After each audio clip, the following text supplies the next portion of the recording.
A very good morning, ladies and gentlemen, guests of honor, women's football protagonists, and in totality, global footballing family. Welcome to a rather groundbreaking gathering here in Paris, France. It's a gathering of very like-minded and influential personalities in the women's football sphere, all of us. Welcome to the very first FIFA Women's Football Convention here in Paris, France. My name is okay, a round of applause, let's do it. My name is Carol Shabalala. I'm a radio and sports broadcaster from South Africa, and I've been in this industry for 19 years and counting. And in terms of the FIFA Women's Football Convention, very, very proud to be your moderator for the proceedings. In terms of housekeeping, I know that you've been keeping a keen eye on the big screen and the messages there, so that has been covered, and I think we're all ready to go. The timing of this convention, ladies and gentlemen, couldn't be better planned. It follows the FIFA Congress, where yesterday many topical issues in the global game were discussed. And now, for the next 2 days, we're going to be honing in on the fairer sex and how it is that we can continue to take this game, women's football, to even greater heights. And then, of course, after all of the wonderful discussions and conversations, we're going to be celebrating and enjoying the 8th edition of the FIFA Women's World Cup. It's exciting times for women's football, exciting times for women in football. It's a time when the clarion call couldn't be louder for all of us to dare to shine. Ladies and gentlemen, welcome to France.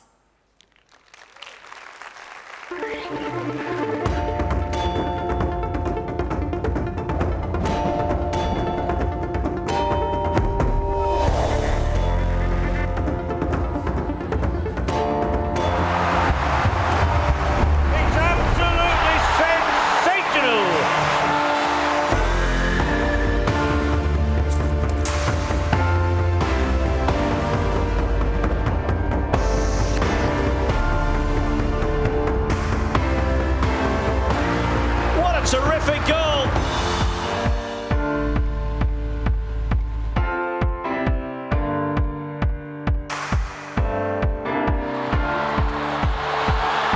Long-range effort from Lloyd! Oh my goodness!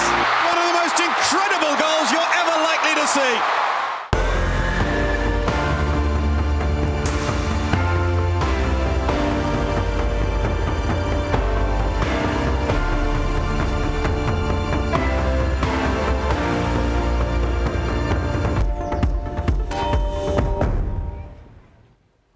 A round of applause.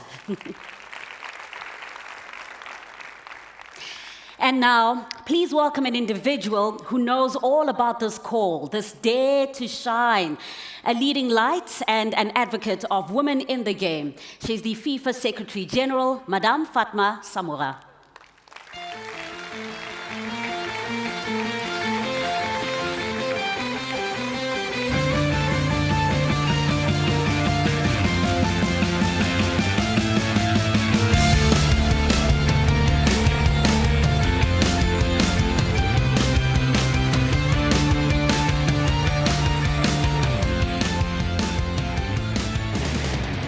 What has been achieved today?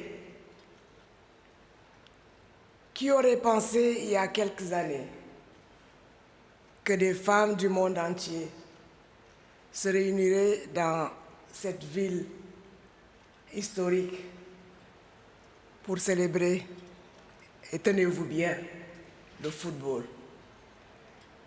Je crois que, Monsieur le Président de la Fédération française de football, M. Noël le Graët, Madame Brigitte Henriquez, vice-présidente de la Fédération française de football, nos chers amis du comité local d'organisation, ladies, members of the FIFA Council, ladies and gentlemen, president of member associations, ladies and gentlemen representing the Six Confederation, including my counterpart Secretary Generals from the Six Confederation. It's a pleasure and a real privilege to be standing before you this morning to celebrate the first ever Women Football Convention. And this deserves a round of applause.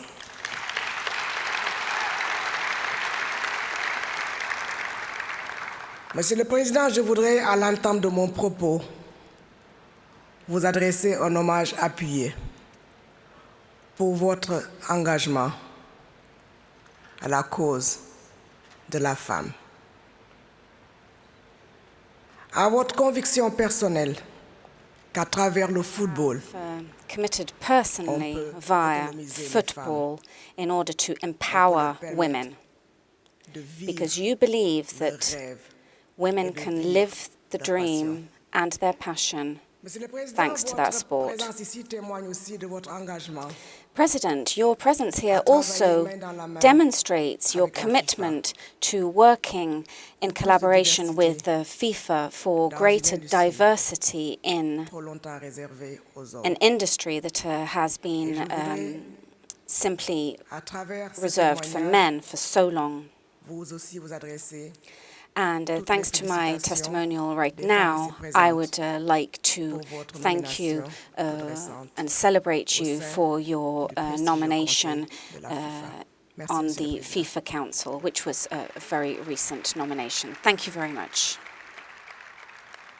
Today I'm going to speak from my heart to tell you about why this event, why this FIFA first ever global convention on women's football and the FIFA Women's World Cup on Friday are so important. Not just for me, but for all women and girls. Women make up half of the world population, and yet our voices are not always heard. We run homes, we have children, we study, we work, but our hard work is often not recognized and even acknowledged. In 2017, the world was jolted awake by the Me Too movement. And as the momentum around the social media phenomenon grew, finally, the struggles, the problems and the battles that women face day in and day out began to be understood. Me Too has been so important in putting women and our struggles in the global spotlight. It marked a new dawn for female empowerment, and it provided women with an opportunity to speak about what they had experienced in a safe place and a more attentive world. Today I'm drawing from the energy of the Me Too movement. I want this convention. I want women's football. I want the Women's World Cup to be a safe space for girls and women, where your voice can be heard and where you can feel empowered. I want to harness the energy of the millions of women and girls around the world who will tune in to watch the FIFA Women's World Cup and be inspired by the world-class players they will see competing. I want them to see 24 nations who will battle out on the pitch for the World Cup glory, to see the levels of experience of these women and be inspired too.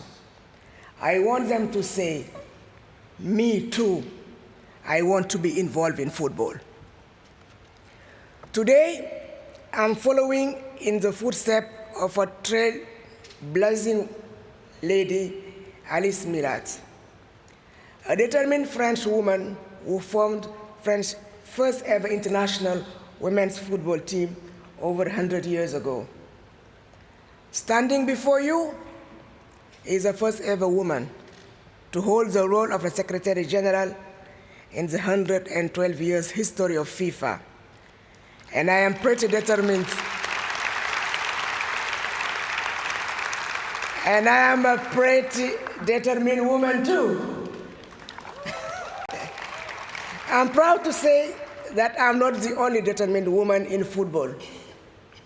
We have thousands, millions more. And over the next 2 days, you will see some of the strongest voices from the women game exchange, opinion, and ideas, with some of the strongest voices in business, in development and humanitarian action, and in politics. And what makes this convention so special is that many of these voices belong to you as women. This landmark forum takes place just over 6 months since the launch of FIFA's first ever strategy dedicated to women's football. It will provide all of us with an opportunity to reflect on the challenges we continue to face in the women's game and how we can find solutions together to improve. It's an opportunity for us to determine the roles that each of us will play in driving positive changes through football and to lay the groundwork for furthering diversity and equality both on and off the pitch. It is a crucial stepping stone to promote the women's game and to make football a sport for everyone and to advocate against gender discrimination.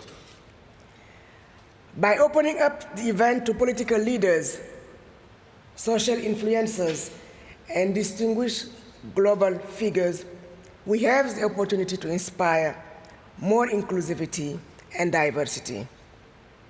We will hear about the challenges our community faces, how we can overcome them, and demonstrate the real and positive impact that football has on the lives of women and girls. We will aim to develop an outcome document at the end of today that will summarize the output from our discussion so that we can create concrete recommendations from which we can and will improve. The convention and the Women's Football World Cup are so important for us women because this isn't just about women anymore. It's about us leaving a women's footprint. These events are just the beginning, and it is my duty to set the stage for the many young women who we must inspire, encourage, and empower. There is plenty of room at the table, and together we can shine so brightly. We are counting on our member association and the Confederation present here to spread the love for women's football so that it reaches the furthest corners of the earth and traverses religion, cultural, and social barriers so that girls can get involved and get empowered through football. We are counting on men, and I'm very delighted to notice the presence of so many of you here in this room, because without you, the change cannot happen, and your support means a lot to us. We are counting on you men present here to support us in changing mindset so that in the future, women's football is simply known as football. Ladies, the saying goes that a woman's work is never done. Well, it's time to roll up our sleeves and get stuck in. Let's go. It's time to dare to shine. Thank you very much.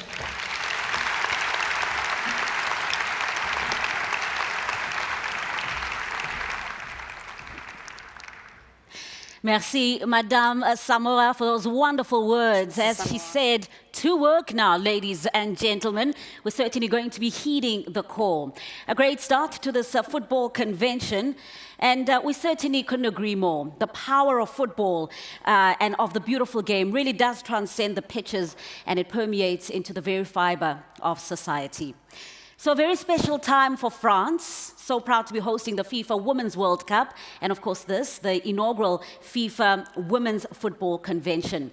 Here to echo those sentiments and welcome all of us here is the President of the French Football Federation. Let's welcome to the stage now, Monsieur Noël Le Graët.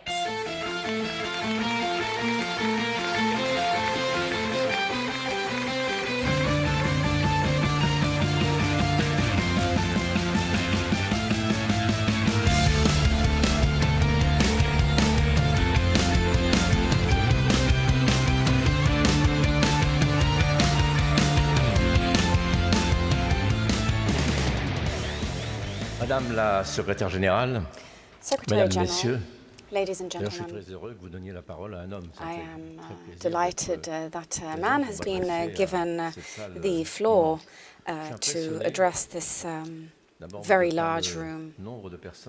I'm impressed by the number of people who are here. They represent all continents of the world. All of you have come from far away in order to work on 5 different very important issues. Now, I don't want to give lessons to anybody. In all countries, people work in their own ways. But there is one thing that I can say, and this is in line with my experience in France, and it is the following. Women's sports are exceptional, and they develop in a very positive fashion if they are properly worked upon. We went from 40,000 to 200,000 professional or professionally related football players. We have centres to train these people, 15 or 16 of them for boys, and quite a few for women as well. Our idea is to increase the number of people linked to professional football associations. But in order to develop French football, women's football, we need to convince the associations, because they all have many excuses. They say we don't have enough spaces for them, we don't have enough money, etc. This is the case all the time. However, once the clubs actually decide to take on female players, there are 50 additional people who are associated to professional football.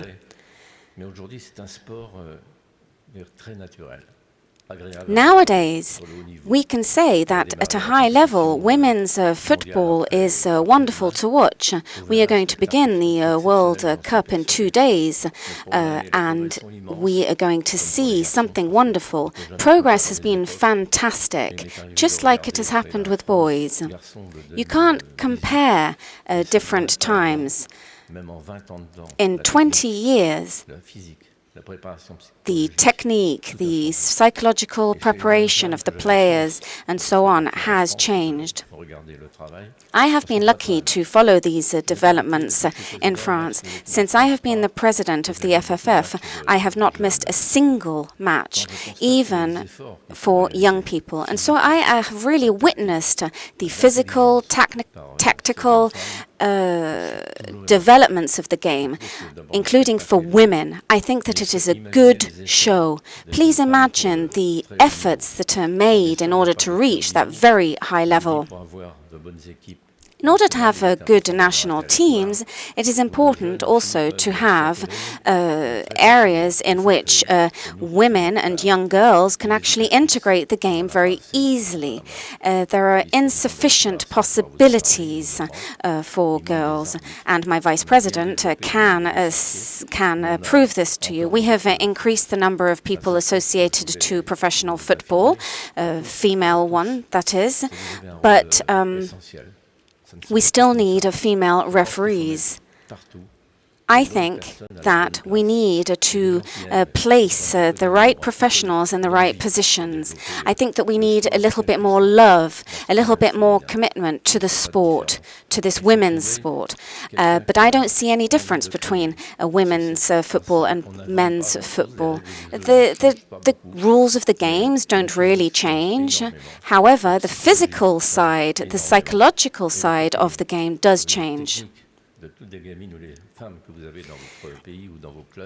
In your clubs and in your countries, things are changing for women's football very fast too, and in a very positive manner. I know that we are very lucky because we have many women in key positions in our federations.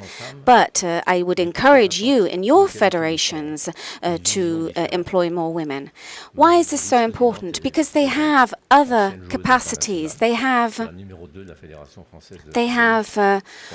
wonderful capacities. And Mrs. Brigitte Enriquez has been working as a vice president with me for 8 years now, and this is a very important high-level position, and I think that this has been terribly positive. I don't focus on whether women are in the right position. No, I focus on the fact as to whether the right people are in the right position. And I think that in our federation, we have approximately 50-50 in terms of parity. It is very important for taking decisions. Ladies, I think that you have a bright future ahead. You have the ability and the opportunity to develop football in your regions. We still have a lot of work to do. There are 5 different sessions here and many issues that you can discuss. I would like to thank FIFA for organizing this type of event. Only a few years ago, we would not have had as many people at such an event as this. And so we can definitely say, Mrs. Secretary General, that we have done great work, even if there still remains a lot of work to be done. I would also like to thank those who chose Paris to speak about women's football, to also have the kick-off game here. Please be aware that our countries are different, our cities are different. I have been able to exchange a great deal with people from different countries. When we move around the world, we can learn a lot.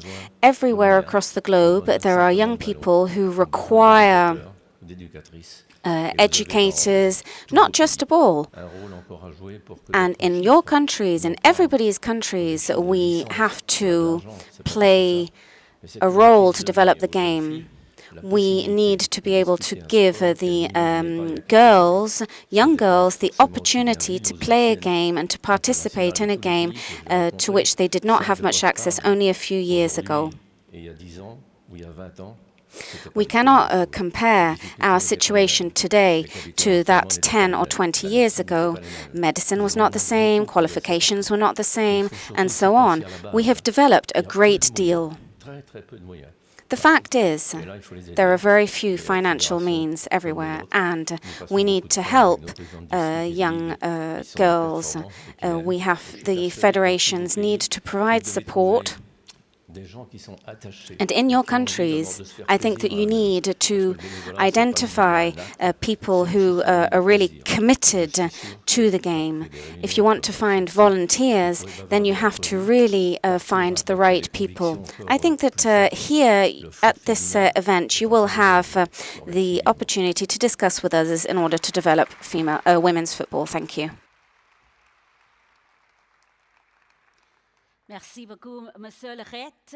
Thank you very much, Mr. Le Graët.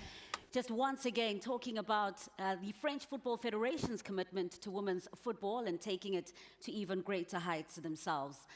You know, there were so many individuals that wanted to be a part of this conversation here, but because this venue can only take so many, we found an ingenious way to ensure that everyone across the globe gets an opportunity to be a part of this conversation. We have the luxury during this convention of having a social media moderator who'll be monitoring everything that is said on the social media platforms, and we'll be talking about what it is that the fans as well have to say, their messages, and communicating that to all of us. Amanda Vandervoort is a fan engagement and marketing expert, and she will be leading the social media team throughout this convention. Let's welcome her now out here on stage. Amanda, come on out. And of course, she has her team.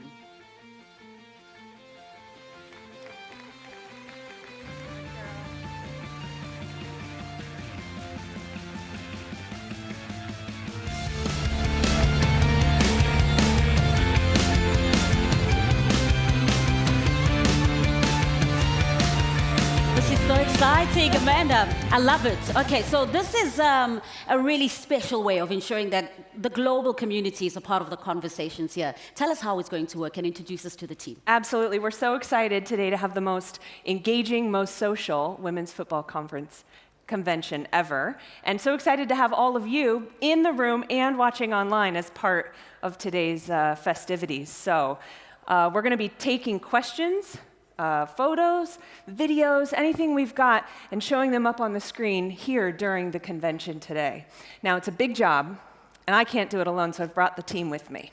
First, let me introduce you to Alexa, who's here. Gosh, Alexa, we met 10 years ago doing social media at women's professional soccer in the United States. And now Alexa's with FIFA in the women's football department. Alexa, tell us what you're going to be doing today. So I'll be watching all the online conversations on Twitter and Instagram. So be sure to post using the official hashtag FIFA WFC 2019. In addition to Alexa, we've actually got Ben Jacobs, who's here on the floor. Ben and I met doing social media probably about a year ago as we helped an organization called Equal Playing Field, who you'll meet later today, break a world record for the lowest elevation game ever played at the Dead Sea in Jordan. Ben, tell us what you're going to be doing today.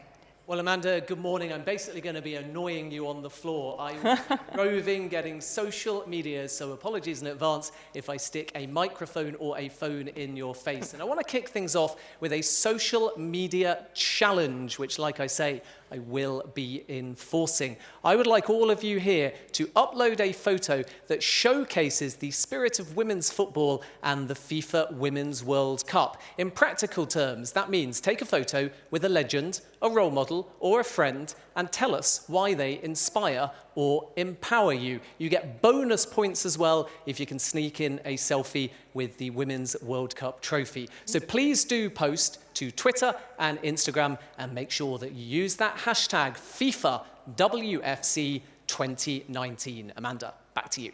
Thanks, Ben. Now, at the end of every panel, we'll have a couple minutes where we can ask questions of the panelists. So during the day, as the panels are going on, be sure to send in your questions, and Alexa will watch. We'll feature them on the screen and ask the speakers in real time the questions that you have. So let's have some fun, and let's get started. I love it. Thank you Great. so much, Amanda. Thanks, Alexa, and thank you, Ben. All right, let's get started with all of the engaging conversations. Now, we're going to start at a very critical aspect of the game, that is grassroots development and the importance of developing and growing the game. Now, why is this such a fundamental cornerstone of women's football? We'll hear from someone who has played a major role in growing the game herself, from being the only female member on FIFA's Reform Committee in 2015 and a strong advocate for change, to being named the Chief Women's Football Officer in 2016. She's at the helm of the Women's Football Division. Please welcome to the stage now, Sarai Bareman.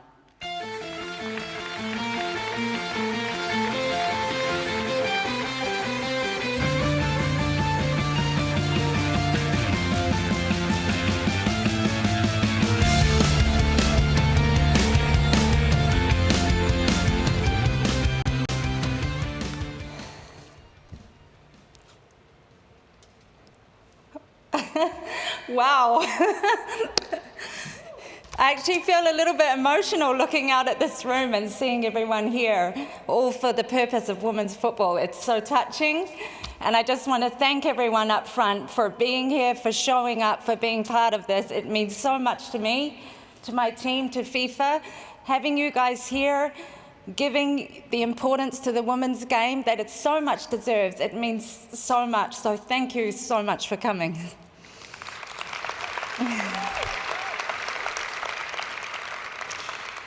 So it's an amazing time at the moment for women's football and for women in football. And as it should be, the spotlight of the world is upon us right now.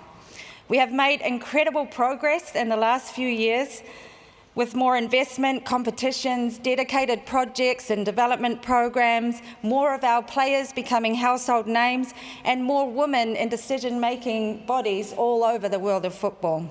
The momentum we have right now leading into the 8th edition of the FIFA Women's World Cup is absolutely incredible.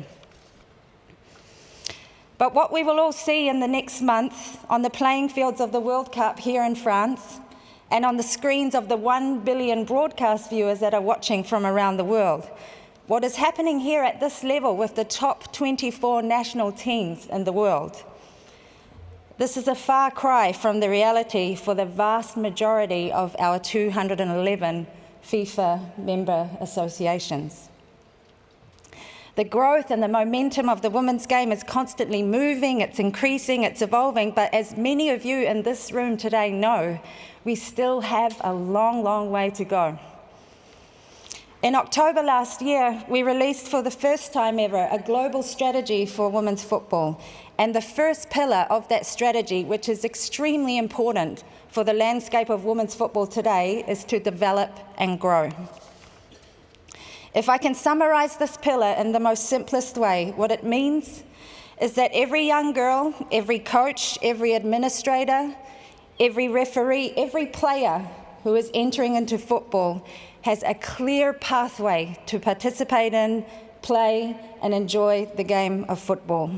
Whether it's on the field, in the administration, in the boardrooms, for women's football to truly thrive in a long-term, sustainable way, every element of the environment surrounding the women's game needs to be well-structured, well-resourced, with a clear pathway for everyone involved. Since I joined FIFA 2.5 years ago, it seems like 10 years ago now, one of the most common questions that I've been asked is, what is the one thing that can be done to improve women's football? Or if there is one thing that we can do to grow the game, what is it? And I can honestly say, after visiting so many of your beautiful countries and after speaking to so many of the people involved in developing the game at every level, I believe that there is not one thing alone that can make the difference. Because if we want to truly make a viable long-term change and progress for the women's game, we need to address every facet of the ecosystem around it. Now, many people would argue, couldn't funding be that one thing? Finance. And in some cases, yes, absolutely, it can make a difference. More funding would make an immediate difference. Of course it would. But what is most important for us to make a difference is that what we do has a long-term sustainable impact. And in so many cases, in so many of your countries, what we're dealing with is a cultural change, a change of perception that needs to take place. And that means that finance is not the only answer. And that is exactly why FIFA has created the Women's Football Strategy with a framework that includes 5 key areas where we will focus our work. Develop and grow, which is the subject of this first session this morning. Showcasing our game, which is our competitions. We have the biggest one coming up, the FIFA Women's World Cup. I don't know if you noticed, we have the trophy here in the middle of the stage. This is the original trophy. This is the trophy that on the 7th of July, the new World Cup champions will be hoisting on the field in Lyon. Amazing. And I had such a cool privilege to take that trophy around the world to the 24 qualified countries and to experience the buzz in each country that has been created by the Women's World Cup is incredible. So Communication and commercialisation is the third area of our strategy. Governance and leadership is the fourth. And finally, educate and empowerment. And you're going to hear all about each one of these 5 areas today in our convention. And we created this framework for a really simple reason. It doesn't matter where you are in the world or what level women's football is at in your country. Whether you're in Samoura or Djibouti or Germany or in Canada, these 5 areas cut across all levels of women's football everywhere in the world. Of course, under each of these 5 areas, your objectives and targets may be different, and they should be. The objectives and targets for a small island like Samoa should not be the same as a massive country like Canada. But the point is, everybody can use this framework, and everybody needs a strategy and a plan. You will hear later today from one of our confederations, UEFA, who have recently launched their own women's football strategy and presented it at their Congress. 2 days ago, CONCACAF also launched their women's football strategy at their Congress. And the Congress, the FIFA one, we had it yesterday, is the highest decision-making body of these 2 confederations. And they examined and endorsed those strategies. So it shows that women's football is a priority also for our confederations. But having a strategy is not the only key to success. For the women's game to truly reach the levels that we all know here what it is capable of, it's the biggest growth opportunity that is available now to football worldwide. There needs to be a good administrative structure around the game that everything that we do on the pitch can be supported. There has to be dedicated people looking after the interests of women's football at every level of our organisations, on the pitch, technical experts, in the administration, in the executive committees. And I have to stress this now, these people don't always have to be women. There should be a dedicated budget that is allocated and ring-fenced for the women's game. And that is the reason why in the FIFA Forward program, we have carved out specific funding that can only be accessed for very specific fundamental women's football activities, like youth leagues, national team participation. There also needs to be a leadership in place in every organisation that believes in the women's game and the opportunities that it presents. And in this case, I am extremely lucky because at the highest level of FIFA, I have the support of my president and my general secretary. You've already heard from her this morning. And this makes my job and my team's job so much easier. Please, please, those leaders that are in the room today, never underestimate the power that you can give to the people in charge of women's football in your country just by showing your support to them. It makes a huge difference. And finally, we have to work together. We have to support each other. We have to make sure that every single opportunity that is given to young boys through football is also provided for young girls. And this is the way it should be. The Women's Football Division in FIFA has been to every one of the 6 confederations in the past 18 months to bring you all together, to meet with you, to support you, to understand you. What are your challenges? What is it like in your environment? And the most incredible thing that I've seen in every single one of those conferences is the passion and commitment and dedication from so many individuals who are behind the women's game around the world. And so many of you are in this room today, and it makes me so proud. I know that working in women's football is not easy. Since I arrived here in FIFA to take up this role, I can honestly say it's been the most challenging experience of my life, hands down. It's tough, but honestly, it is so worth it. Just knowing that what we are doing every day in our jobs is actually making a difference for some young girl or woman out there in the world is the most rewarding thing that any of us in this room can ask for. And how many of us can actually say in this world, actually, that our work every day is making a positive impact on the lives of someone out there? I know I can say that.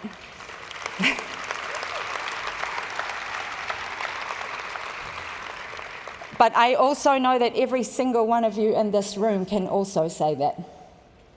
And this is really special.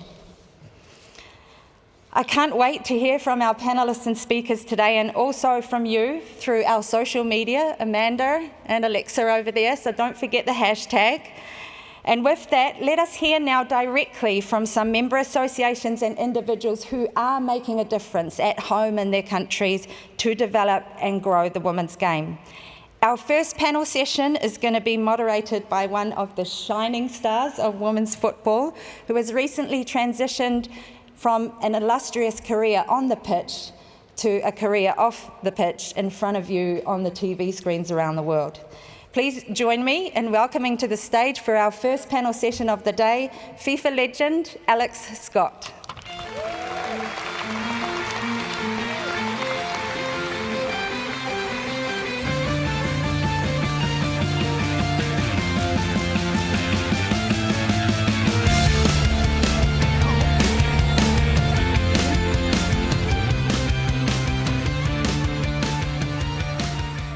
I just want to say, Sarai, thank you, because even just sitting backstage to hear you talk so passionately got me really emotional, because that's the thing. Everyone in this room has been so involved in helping grow the game to get to this stage, and I know it's going to be an incredible 4 weeks that we have ahead of us, which is just so exciting for us to all be a part of.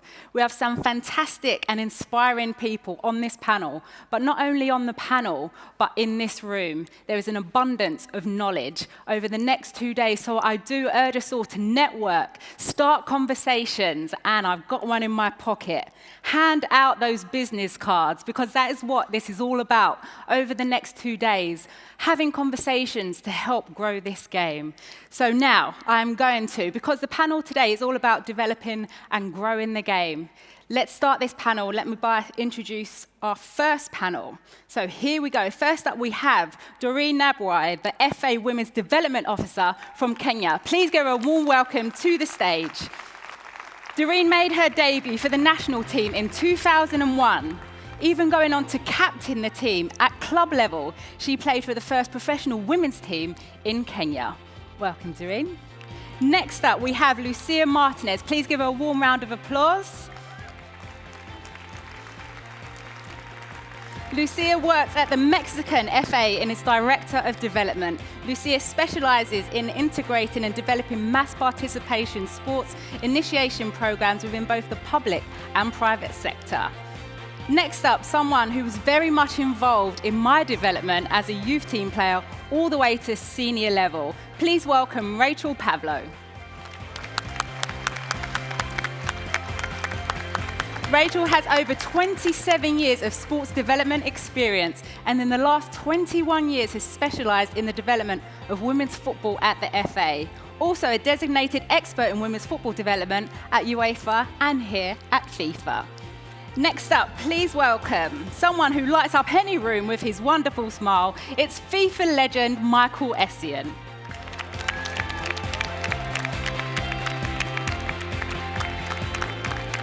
Michael is a Ghanaian professional footballer and is involved in many social projects through the Michael Essien Foundation, and at national level, he represented his country at FIFA youth tournaments and made his debut for the senior team in 2002. And finally, our last panelist, Fatma Hayat. Please give her a warm round of applause.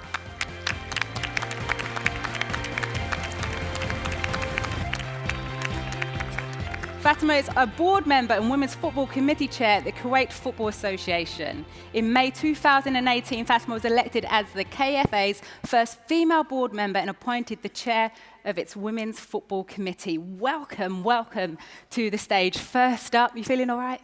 Feeling good? Yes, good to go. Just from listening to Sarai before, one of the key messages we've already heard is the need to ensure girls and women have clear pathways to play and to govern the game. So before we start, I just want to cue the first video.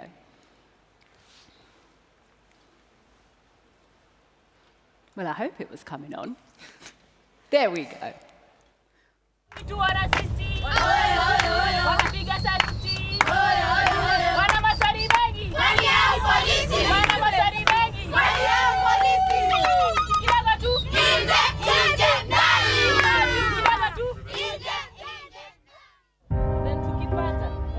nachezea Gospel Women. Cause pia nilikuwa captain under 20 pia ilikuwa bit. Kenya si watu wengi wanajua kuna Premier League ya wasichana. But bado tunangangana make sure tuwecheza hii ball tufike pale juu mpaka ikuwe open kila mtu ajue yenyewe kuna wasichana wanacheza ball. Nilianza kucheza mpira nilikuwa nikifuata brother. This is where you started. Tungetengeneza si wenyewe juu hatuwezi afford kununua hii kubwa. So tulikuwa tukijitengeneza si wenyewe na wale watu nilikuwa mabeshte wangu wengi walikuwa boys. Pale mtaani watu walikuwa wakichukulia in a negative way. So msichana hafai kucheza football. That's why kukuwa na wasichana wengi kucheza football.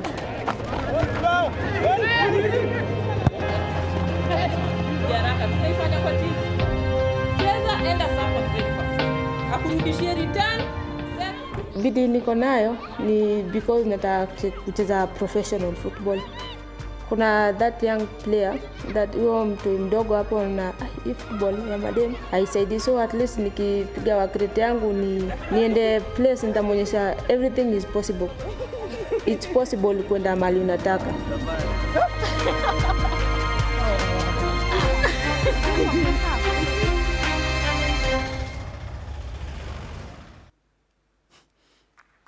Round of applause.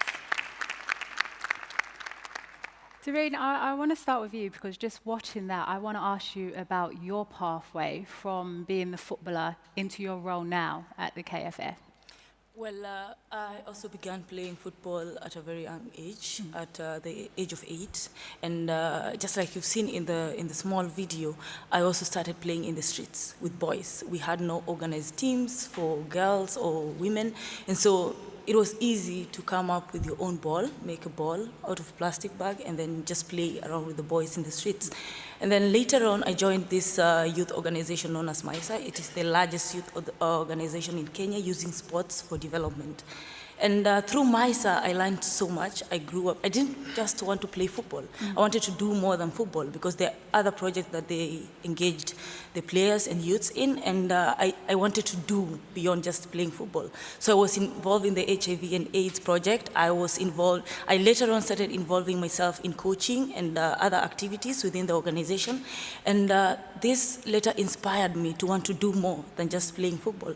So later on, I joined Mathare United Women FC, which was semi-professional, and through it, I got opportunities to represent the organization in various stages.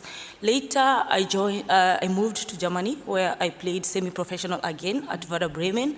Later moved to FC Cologne, and I went to the Netherlands again. In the Netherlands, I also got an opportunity to study and do the UFRC coaching license. So this kind of gave me an opportunity to balance what I wanted to do, even after playing football. Unfortunately, my career as a player was cut short. I incurred a very serious injury where I completely ruptured my Achilles tendon, and that kind of stopped me from playing. And so I had this desire to do more. I felt like it was already a responsibility for me because I had already inspired so many young girls to come into football and to play when I made it professional. And so I really, really wanted to stay in the game and do something. Unfortunately, women football was not given much attention by our federation then. And then in 2015, we had our election, and then there came this new wave of team change, led by our able president, Mr. Nick Mwendwa. So I felt like this is a perfect opportunity. This is somebody who has great passion for the game, and he has very good agendas that would take our games to the next level, especially women football. And I felt like this is a great opportunity for me to come together with them and see if we can work around improving football. And one of his biggest mandates was to improve and grow women's football. So that is how I got into the wave as well. And then we have a new administration since 2016. And right now we have grown and we're making baby steps, yes. But we are definitely moving towards the right direction. And our biggest goal is to see that we tap into every talent all around the whole country and ensure that all the girls within the country get an opportunity and a chance to explore their talents. And I also just like how you said about playing in Germany as well. But you missed out the main thing, one of the first African players to go and play in Europe, everyone. Just a round of applause for that. So yes, obviously you are such a shining light in this role model, but I love how you spoke about just then that you were seizing the opportunity whilst you were still playing, constantly learning and growing as an individual. So when that opportunity was there, you was ready to take it. Exactly. And I think it makes things so easier, especially when you're so passionate with the game and you've been a player, you're coming out, you want to venture into administration or coaching, and then you have the best support system in your federation leaders. Like our president is so passionate, our SG, our vice president, and we have the full support. So even those players, like my generation, was completely wasted. And most of these girls want to come in right now, either in administration, in leadership. They want to come in as coaches. They want to come in as physios. And this is this is an asset that we should put together and make sure that we put it to good use. Yes, too right. And I just want to go over to Rachel. She's already smiling because I know as a football development expert at FIFA, you've in fact been to Kenya and met Doreen over there. Tell us a bit about, I suppose, the sharing of the knowledge whilst you were there. Well, I was really privileged to get the opportunity to spend a whole week with Doreen, and she took me around to meet such inspirational leaders and volunteers in the country. And right from my first day, when I met Robert, the General Secretary, and Doris, the Vice President and the Women's Committee Chair, it was obvious that the leadership wanted to see a massive change in Kenya. They'd already written a women's football strategy before I'd even walked in the door, and it was really good. So I saw my time there as an opportunity to spend time talking to the stakeholders in clubs, leagues, players, referees, to get an understanding of what the key priorities should be for spending the FIFA forward funding so we could make the biggest difference in Kenya as quickly as possible. And then Doreen, what did you take from Rachel's visit as well? Well, first of all, she just talked about the strategy. Okay, we had already come up with something ourselves, but one of the things I really, really needed her help with was to come up with a good strategy. So when she asked if we had one in place, I shared, and she was like, Doreen, this is massive. You already have everything planned out. And I'm like, I thought it needs a lot of improvement. And she said, no, we are going to sit down. We have spoken with a few stakeholders. You guys already know. It's like you're speaking the same language. From the top leadership down to the stakeholders, everybody speaking the same language. We have not had women football exposed as it's supposed to be in the country, but everybody wants this, and everybody is pushing for it. And so we just needed to go out and now start implementing. And Rachel really helped to give us the insight of what needed to be done, go into schools, start programs within the schools, just make sure we leave no stone unturned. Alex, can I just say that my memory of Kenya will stick with me for the rest of my life, and that was going to a club session and seeing these girls play on a pitch with branches and tree trunks sticking out of the ground, and they were weaving past these tree trunks and branches to play the game. Their shoes were awful, the ball was falling apart, their bibs were either too small or too big. They had no sports bras, but they had the massive smile on their faces. They were training with intensity, and I just thought, if we can nail this plan and this funding from FIFA, we're giving all of these girls a massive chance. And for Africa, watch out, because Kenya is definitely coming. Oh, see, you're getting me pumped up and motivated already. Michael, I've got to come to you as well, because how Rachel just touched on. I want to ask you, though, about the disparity between the opportunities in Ghana for the men v. the women, just the pathways. Well, I will start by saying a big thanks to Madam Fatma and Sarai for giving this opportunity to be here to talk about women's football and to support them as well. I mean, growing up back home, and there was not many women that play football like nowadays, and I will not compare men's football to women's football, but all I want to say is women's football is growing rapidly, and they need our support and everything we can to support them to progress and showcase their talent to the world. And that is the thing, is setting up those regular opportunities and having those clear pathways. And how you said, Rachel, so people are there, it's accessible, so football is for all. But it does take that clear plan and a clear strategy. In fact, I just want to come to you, because you're on the executive board at the KFA and also the chair of Women's Football Committee. Can you talk to us a little bit about your approach? Because there has been a rapid growth in the development of the women's game in Kuwait. So can you just touch on that for us? Sure, Alex. First of all, I'd like to say it all started 22 years ago when I played my first ever football match on an 11-a-side pitch. And my dream was to establish a women's national team that I could one day play for. And last year in May, as you said, I was elected as the first ever woman on the Kuwait Football Association's board and chaired the Women's Committee. I knew that that day it was our opportunity to live our dream and finally establish women's football in Kuwait.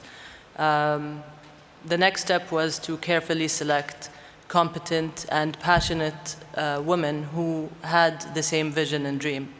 And that's what I did right after we hit the ground running. We knew that we needed a strategy, a clear strategy and budget to move forward. So we started assessing the resources at hand. We put an initial strategy to start off with women's futsal. Due to the heat of Kuwait, the temperature goes up to 55 degrees for 4 months a year at least. And so due to many factors, one of them is heat, the availability of futsal halls at every public school, and the age group of our players. We decided to move forward with a futsal program for our elite girls. We hired the best coach in the region, one of the best in the world, established our first ever national futsal league with 10 teams, formed a national team, had 3 friendlies, all in less than a year. At the same time, we went ahead and started building a foundation for our football program, working very closely with the Ministry of Education because we knew that most of the girls are in schools, and started organizing festivals with the help of FIFA, organizing small competitions for girls in elementary school. That helped us form our under-15 and under-17 national teams, who we aspire one day to see play in the 2031 Women's World Cup. So a clear strategy was defining both programs, putting a pathway for both programs, also developing qualified coaches, and that's what we did. We developed certified coaches for both futsal and football. Kuwaiti young girls who were over the age of playing were welcomed to sign up for the courses. We also put together a very strong communication strategy to communicate and market everything we were doing to the rest of the country. Kuwait is considered a liberal country in the Gulf, but we are still in a conservative region. So telling the story of why it's important for girls to play football, or just play sports, but specifically football because it's the #1 sport in Kuwait. To put it in simple words, I think we had the perfect components to the perfect equation. We had the passion and vision of the Women Football Committee members, my amazing team, and the Kuwait Football Association. We also had the guidance and support of the Women's Football Division at FIFA, and finally the funding from FIFA Forward. So we had all the factors needed for our successful journey thus far. I love how also you said about having that clear vision. You have got that clear aim that you're going to be at a World Cup. I love that. And then I know you just touched on budgets and the Forward FIFA program, and I know going forward tomorrow there's going to be another panel event on that. But Lucía, I just want to come to you to maybe touch on more and how that's helped you at your federation in Mexico. Sure. Good morning, everyone. So pretty much before I start with the FIFA funding, I would like to discuss a little bit about, so people know about my country, where we're from. So Mexico we have 127 million people live there, and 85% of it follows football. So we pretty much have football in our veins, right? But on the other hand, we have these specific problematics where, first of all, 70% of the population simply do not move. And 1 out of 3 kids is obese in my country. So that means pretty much a whole lot of problematic in a social aspect. And one of the main things we thought about is, okay, we're thinking about developing the game, men and women becoming better football players, but we have no athletes or hardly any athletes because the kids are simply not moving. So what does that have to do with our sports and development in Mexico? So we understood as a Mexican Football Federation that we needed to go beyond the football pitch. We needed to go beyond the stadium grandstands, and we needed to go where everything started, where you and I were the same, we're equals, and that's pretty much the schools. So for us, it was very important to access schools, and while we were at it, we realized the sports ministry and the education ministry, they wanted to develop only 4 sports, of which neither of them was football. So we had a huge challenge, and we really needed to make a change and to change the conversation towards the social problematic we had, which was we're #1 ranked country in kids' obesity, and on the other hand, we're 85% of the population follows our sport, but in schools it's not allowed. So that's when we decided to build a program, which is called Jugamos Todos, with the FIFA forward funding. And Jugamos Todos literally means we all play, and we all play together. And it's a sports initiation program for kids from 6 to 12 years old, where in equal circumstances, in safe circumstances, we teach kids how to move, how to have fun through the art of playing. And we've done it for the last 3 years. Thank you, FIFA Forward, by the way. It's been fantastic. We are now in almost 700 schools, and 200,000 kids are benefiting from this movement. And we're hoping to reach the 30 million kids we have registered in elementary school, so it's going to be a long way. Hopefully we're here to see the results. And I mean, on top of that, we want to use this to inspire kids to become a social vehicle where men and women are under the same circumstances, always, on a safe environment where we teach them values, inclusion, respect, fair play, but above all that we are exactly the same. If we have fun and if we play, and if there's a ball around it, then they can become a social impact. So thank you again for the funding. It's been fantastic. And our main aim and philosophy pretty much is that if we play together, we all win together. That's the positive message we want to give through football. That's the thing, it's just normalizing it, isn't it, for the next generation coming through. Let's just have a look at the video. En México, 58.6% de los niños y adolescentes en nuestro país no realizan ninguna actividad física. Cambiar los hábitos es una tarea de todos. Jugamos Todos es nuestra propuesta. Un programa educativo y de iniciación deportiva enfocado a niños de 6 a 12 años que fomenta valores, estilos de vida saludables y habilidades deportivas durante la clase de educación física. Diseñado a través de una metodología innovadora, divertida e incluyente, integrada por una serie de circuitos de acción motriz. Accesible en el patio de las escuelas. Se comprobó que Jugamos Todos aumenta significativamente los minutos de actividad física. En este sentido, logra mantener la clase de educación física de forma activa hasta en el 60% de la duración total de la clase. En una clase de 50 minutos, los niños se mantienen activos hasta 30 minutos. Sin duda, la calidad de la clase, en cuanto al incremento de los minutos de actividad física, se muestra con una tendencia positiva, superando la referencia de 11 a 13 minutos de una clase convencional. Gracias al trabajo de todos estos años, hoy logramos tener presencia en más de 600 escuelas y 14 estados de la República Mexicana, impactando a más de 200,000 niños y 2,000 profesores de educación física. Porque si jugamos todos...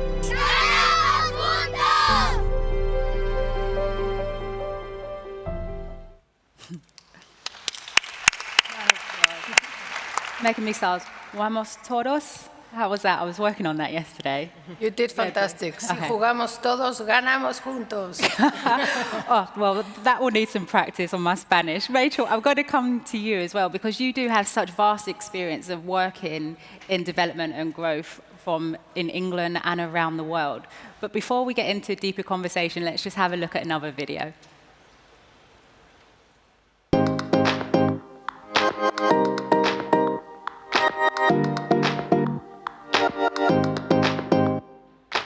The SSE Wildcats programme, we started it last year. They're there to support girls aged 5 to 11 in their first journey in football in the community. We started with 199 centres. We actually are going to start another 800 in the next few weeks. The idea of it is fun and to give them some confidence to play football for the first time. I was actually banned from playing football when I was 7 because of my gender. I didn't get the chance, but we are now giving all these chances to all these girls to play now, and I kind of feel it's fair again, you know, it's right. I've been coming here for about 1 year and I made lots of new friends. My favourite part is doing the activities and learning new stuff. Well, my favourite part is when I do goalie training and playing all the matches. All these centres get a certain amount of money from us, and that pays for the venue, the coaches, the equipment, the kit, etc. So that we can absolutely ensure a really safe environment for those girls. I honestly can't tell you how proud I feel. I walk down there, I see the girls running on the pitch, they're all smiling and happy, they can't wait to kick a football. And I just think if they're going to have fun now and really enjoy it, they're going to just carry on playing for years and years to come. It's been a massive undertaking, but when you look at all these girls playing, you know it's been worth it.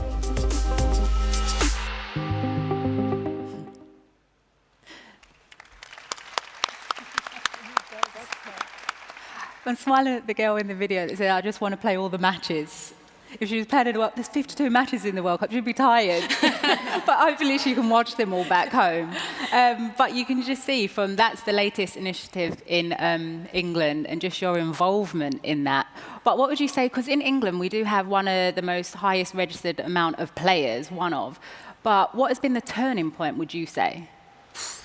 That's a really big question, and sorry. I'm really privileged to be in the room with colleagues that have shared that 20-year journey with me. Hope Powell, Kelly Simmons, Polly Bancroft, Kay Cossington, and I bet if you asked all of those, they'd give you a different answer because so much has happened over the last few years in England. It really is amazing. But if you ask me, I think 2015, and you know what happened in 2015, Alex, because you were on the pitch that brought England with your teammates the bronze medal back from the Canadian World Cup. Go, Karina.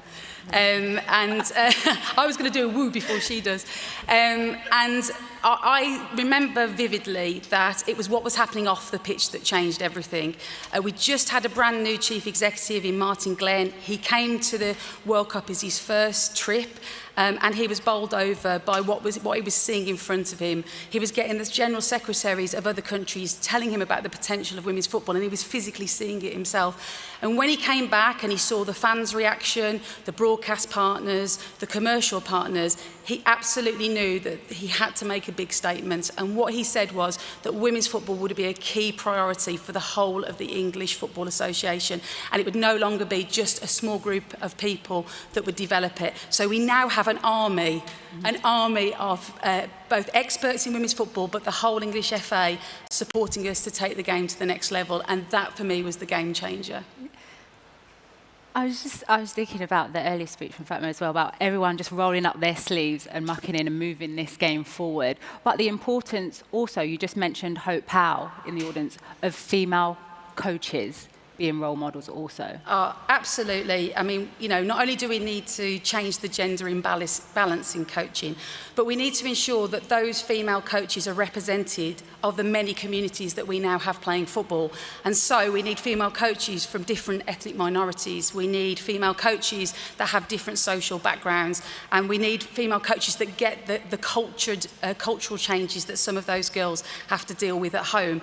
And by taking those females onto coaching courses that really talk about what does the novice beginner girl really need from her first experience in football, and giving her the confidence, that young player, to enjoy those first few sessions so she wants to carry on the game for the rest of her life. They have such an impact and they're so important role models. And I'll just say here, because I think it's really important, giving them the right environment, those coaches, to go and have those first experiences, to try coaching for the first time in a safe, female-friendly environment with mentors that support them, because no longer should women have to put out cones, put the balls back into the bags and wash the bibs as their only work that they have to do in coaching. They have to get on the pitch and support the girls because they are the key role models. Yeah, round of applause for that, everyone. Really passionate. Michael, you're smiling. I'm coming to you next on that same topic, because when you look at your home country in Ghana, there has been so much great work that has been done. But when you look at actually the number of female coaches is still only 2%. So what more can be done? Is it about getting more female role models? I think I need to put in some words in there so that the ladies can get, they can do their coaching badges. But I think they need role models and all of that. And I've known some of the women's, and when they finish career, they move out of the countries and they live abroad and stuff like that. But I mean, it would be very nice to see a lot of women doing their coaching back home and helping the younger ones coming up. So, well, I think it would go down to the FA, to encourage the ladies to do their badges. So yeah. Anything to help and for them to get on, and as Richard said, to help the younger ones, that would be very good. Okay. We are starting to run out of time. I can see the clock glaring at me there. But before we wrap up, because going forward, we are going to be speaking about just the importance of competitions and leagues. So Fatma, I just want to come back to you, because how important this next 4 weeks will be for Kuwait. It's very important. 20 years ago, watching my idol play in the '99 World Cup, Mia Hamm, it was impossible for me to even think about representing my country playing football. And today, it's different. Girls and women back home know that one day they will play in a World Cup. They will be able to coach in a World Cup. And honestly, sit across of legends in a room like this. This was all a dream for me, but it happened. But today we know that these girls can believe in themselves, can play the game they want to play. And as everybody's been saying, we need more role models. And in Kuwait, surprisingly, football is the only sport right now that has a woman on board, that has a league. The only sport out of tens of sports. So we have young girls now telling their moms that they can't believe they could play not only in school, but in leagues, that they could represent their country one day. So we're just happy, and I think it's the biggest World Cup to date. It's been reaching, I think, every corner of the world, and even our TV stations are broadcasting the game. So I think it's more relevant than ever, and it's reached a bigger crowd of girls than ever. And Lucía for Mexico? So for us, it's a tough World Cup. We're not in it. So I believe, and I would encourage everyone here to build on the foundations. That's pretty much the basis of everything. Last year was a very interesting year for Mexico. We did not get into the France World Cup, but we were runner-ups for Uruguay under-17. So that speaks pretty much about the pathway we're building, and what Fatma says is correct. I mean, now girls see it more accessible. They see their pathway, they have a vision, and us as a federation, we do too. We're here next time to compete. We're here hopefully one day to win it, and to continue building that more girls that can dream about kicking a ball, now they can do it. And that for us is like a dream that is coming true in our country, and we're working really hard to make it happen for every girl in our country. And then Doreen, for you, it was different because it was about having those regular playing opportunities. Yeah, it was totally different. Being actually the first Kenyan to play professional football, or let's say sub-Saharan African to play professional football, it was really difficult because I never featured in the Africa Cup of Nations. I never featured in the World Cup. It is every player's dream that one day you get this opportunity to play at such a stage. But that was not possible in my time. And moving forward right now, there's lots of support system from FIFA, from confederations. And I think at the regional level, we should think of activities or competitions that will ensure that players are exposed. And I would bring in an example. Our Secretary General has been pushing so much for club championships for the CECAFA region. So we're planning to have it this year. And so far, 4 teams have confirmed: Uganda, Tanzania, Ethiopia, and Kenya. And this will be the very first time we're doing it. And for us, it means that it is a step that we're willing to take. And hopefully, it will inspire the other nations from the CECAFA region to want to join in next year. And then from the confederations level, it will be great to see that we have the club championships, the Champions League for the whole continent, which will mean that there's more competition for the women, not just waiting for the qualifiers for the Africa Cup of Nations and maybe for the World Cup. So if we have more competitions, definitely this is going to bring about growth and development, and there'll be equal competition for all. Yeah, and that's the thing, it is competition, and we stress the importance of how visibility matters to create those role models for young girls seeing it and believing it, and that they can go on and achieve it. I just want to bring on Amanda, who's got some social media questions for us. I do. It's been great to see everyone's photos coming in from around the room. We've got a couple we want to highlight here. Go back to Polly there. Polly, from the very beginning, encouraging people to join the conversation using the hashtag. Great to see.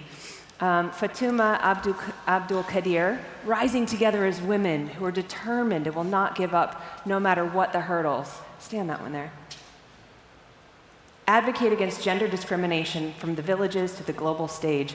I love it. What a powerful message to be sending. And I love the opportunity we have in the room and online to be part of this conversation, to shape and share the conversation around women's football. So powerful. Linda Wilkstrom, Sarai, you touched us all. You touched us all today. And there have actually been a lot of people posting about how your emotion really hit us, because we all feel so much of the same working in women's football. So thank you for that. And there's been a lot of people talking about that today.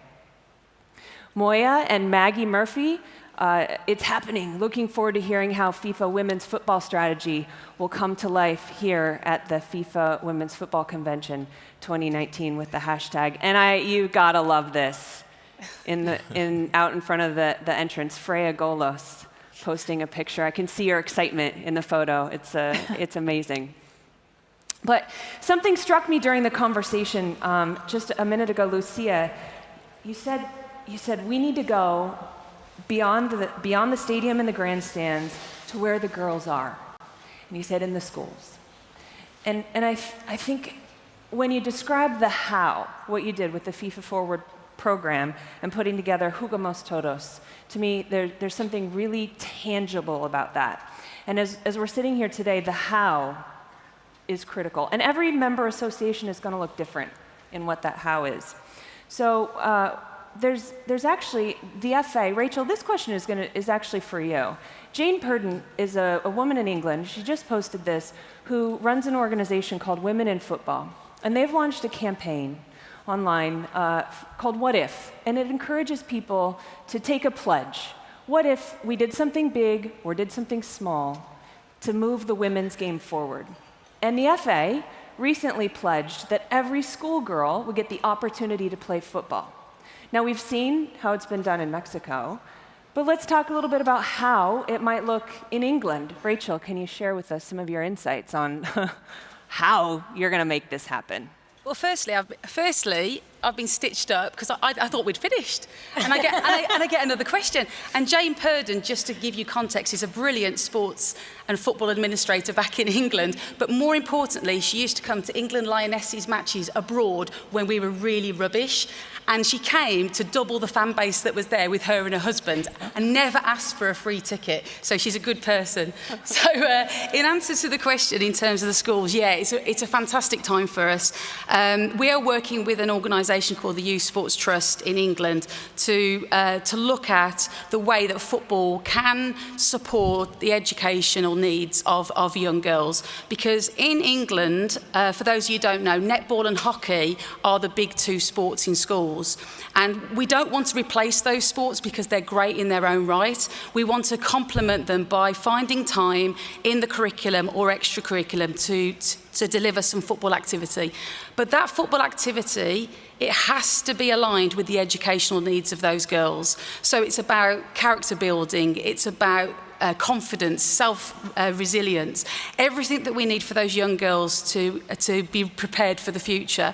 And alongside that, it's about teacher training, and it's about taking those young girls at a really young age to be the volunteers of the future. And helping them to understand that their support of their peers in schools can be really helpful to those teachers. So yeah, we've got a really fantastic opportunity to work with these schools. We're doing it through funding that we've received from 2 sponsors. So I think the future's really bright, and I think that we will be able to achieve this, and I'm really excited about that opportunity. Yeah, thank you for sharing that. And I think that's a good challenge to the member associations in the room to think about how do we implement and the differences between our member associations. But I think there's sparks of ideas. Each one of you today has really shared something really powerful and inspirational that hopefully everyone in the room can take something away and apply in their own member associations. Thank you. Alex, back to you. Thanks. No, and that wraps and concludes the first panel event of the day. There's plenty more to come, but a big round of applause for our first panelists. Thank you very much. Thank you.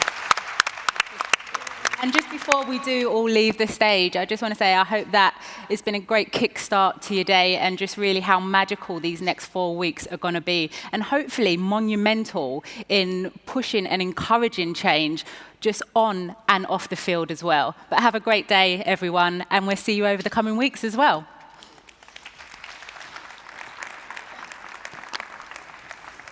Welcome back, Carol. Great job, Alex. Thank you so much. Another round of applause, ladies and gentlemen, for Alex and her wonderful women's football ambassadors.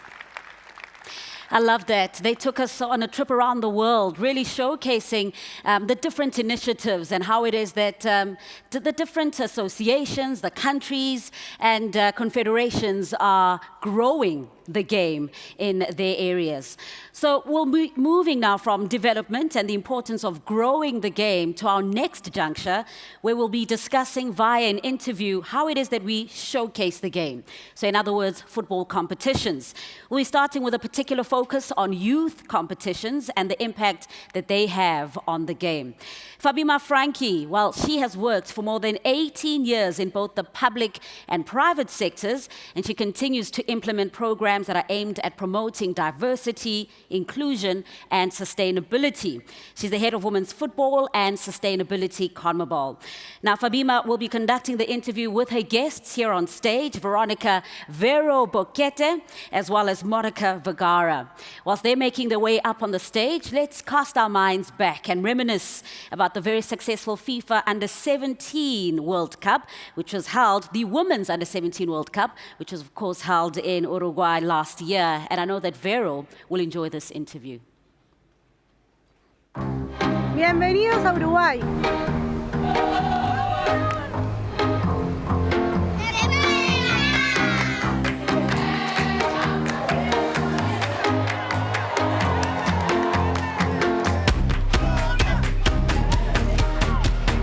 There's the opening goal.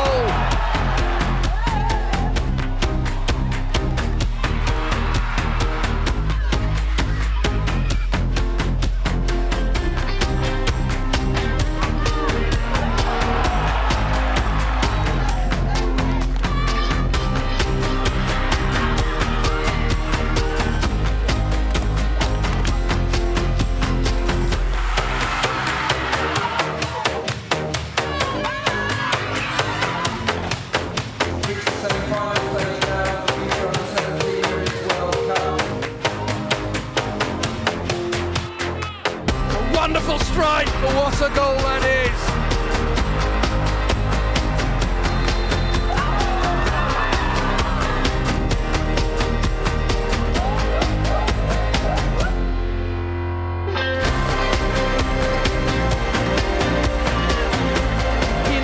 Claudia Pina just cannot stop scoring. Spain have defeated Mexico.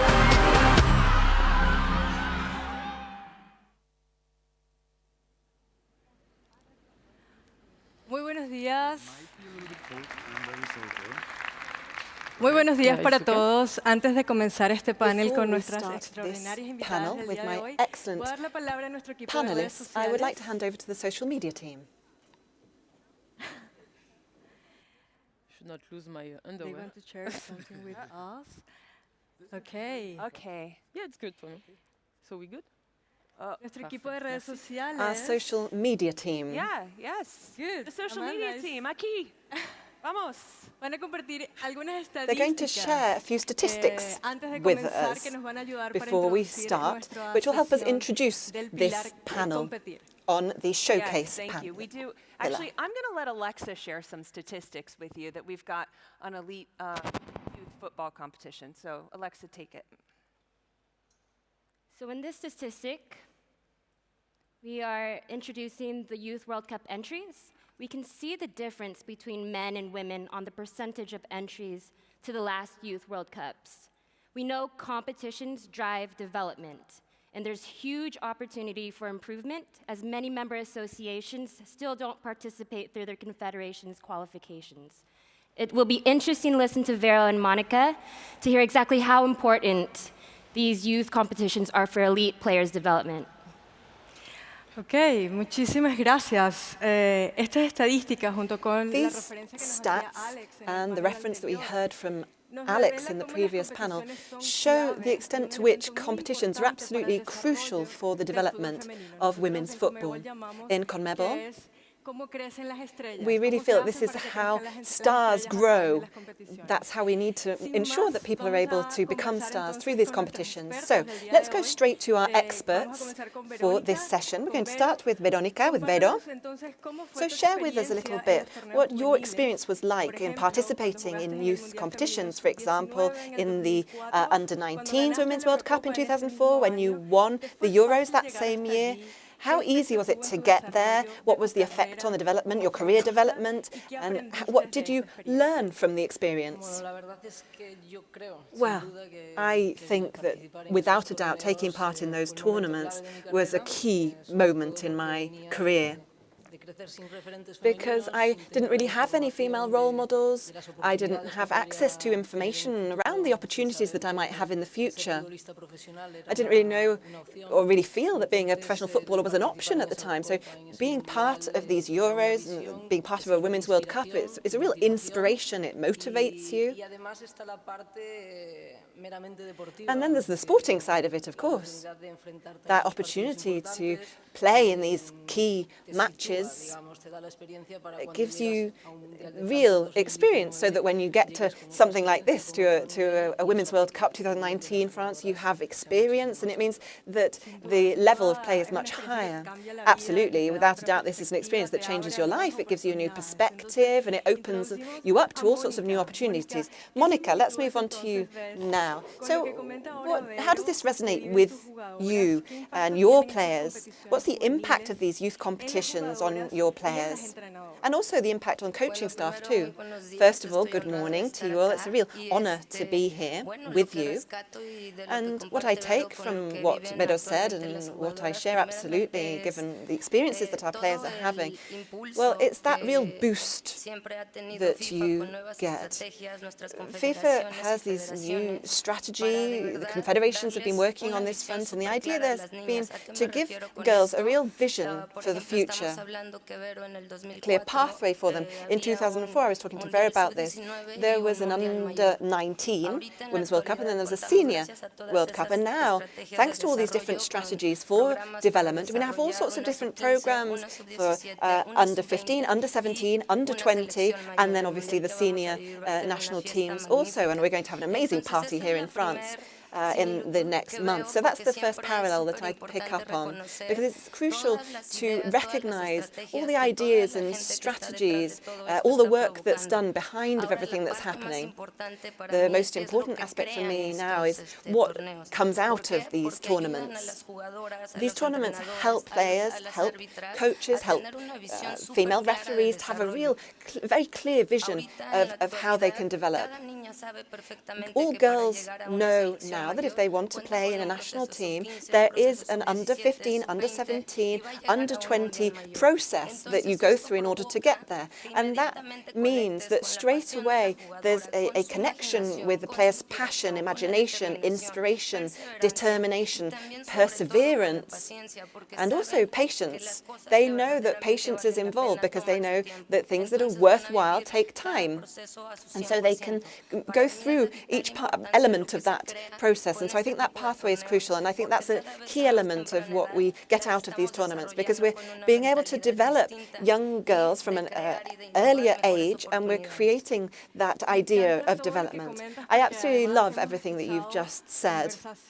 We've heard all sorts of passionate speeches and passionate comments on women's football, and football is passionate, and women's football is not different in any way. It fills us with emotion and excitement. So Monica, share with us a little bit also about the strategy that you have for nurturing youth talent in the context of the Mexican League. What are the rules in place to protect players? Well, I'll talk to you specifically now about my country, about Mexico. We currently have a certain number of rules in place and strategies in place thanks to our association, because they wanted to really develop grassroots football. And then from there it became important to create an amateur league. So we have an under 13, under 15, under 17 and under 20 league of this kind. And then a number of years ago, thanks to all the work that had gone into all of this, thanks to all these people who were so brave and opened all the doors, all the people that showed great perseverance, thanks to all of that, we now have managed to really realize the dream of having a professional league. So it's only a couple of years now that we've had that league in place. How do we go about developing that? Well, we started by having a number of rules in place. So we started with 16 teams in 2017. Now, 2019, we have 19 teams. And the age cap in 2017 was under 23. And at that point, teams could only have 2 players that were from the senior national team. And the idea behind this was to develop players from early ages so that we could protect the youngest girls. And so what we did was to ask each team to ensure that there were 680 minutes of play for under 17 players. And in matches, they couldn't have longer than 180 minutes, which meant that the youngest girls were then going to have a chance to actually go on the pitch. They were going to have the chance to get out there on the Azteca Stadium, and that they were going to have that experience from a young age, from the age of 15. Currently, there are certain changes being made to these rules because we're seeing that the girls are growing alongside with the league. So we started with this under 23, now it's an under 25, and actually it's being opened up so that each team can have 6 players over that age. And there's also the option for each team to have 6 Mexican-American players also. So that's a way of supporting the development of women's football. And we're hoping that that will be fruitful, obviously, and we'll see the impact on the senior national team. I absolutely agree. And I think everything that we're doing here, everything that we're saying, and as Sarai said, is all about leadership and about creating a platform, a launch pad for our talents to be able to grow and be nurtured. We have these development leagues for under 14, under 16, and we need to think about how, from the different positions we're in, how we can boost boost all of this? How can we boost the development? So that's a wonderful example that you've just given us, Monica. Thank you very much. And just to finish, I would like to hear from both of you, from Monica and Vero. Can you tell us how you would like to see the youth tournaments develop for the good of the game? So what changes you'd like to see? I think more than changes, it's improvements that we need. So how can we improve the situation? How can we ensure that there are more frequent tournaments so that there's more access to girls, to women in all countries? I think that's a crucial aspect. Sarai in her speech reminded us all of us that are here and all members of member associations, that these tournaments can really change lives. They're hugely powerful on a sporting level, on a personal level too. And I think starting at the very basis, the very base is the key in the grassroots. And I think it would be good to meet again in 4 years' time and to talk about the great improvement we'll have achieved. I would just invite you all to believe in women's football and to really give women's football opportunity to grow.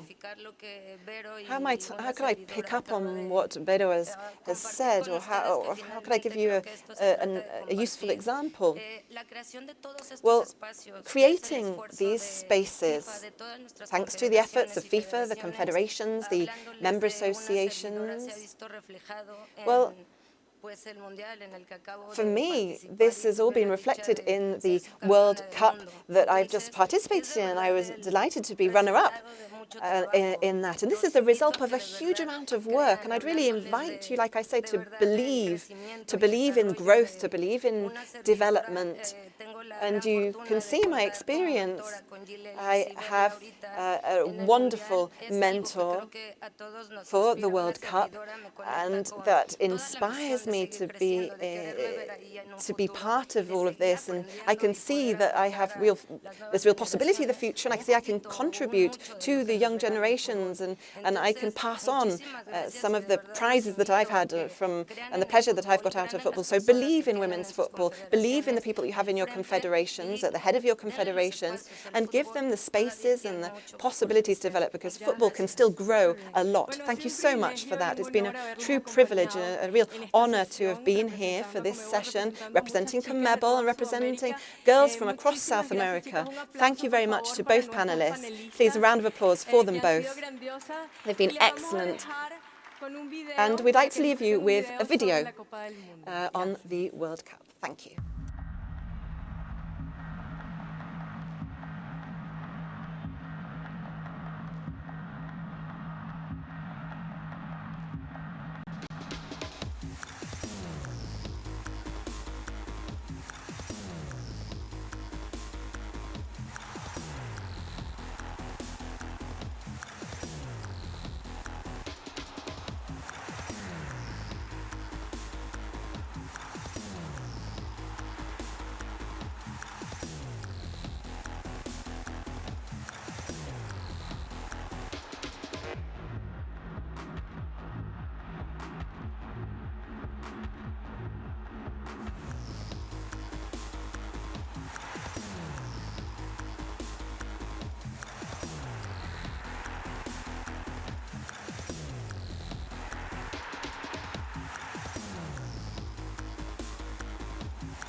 Well, that's right. From humble beginnings to proudly representing your nation at a FIFA World Cup. I don't think you can find a grander stage. It doesn't get bigger than that. That is, without a doubt, the pinnacle of any footballer's career. Well, let's talk about scaling new heights now. Something that our next speaker is very well versed in. After 21 years on the playing field and amongst many accolades, she participated in 3 FIFA Women's World Cups. She's now the General Secretary of the French Football Association. So let's welcome to the stage Laura Georges, who'll be leading our next discussion.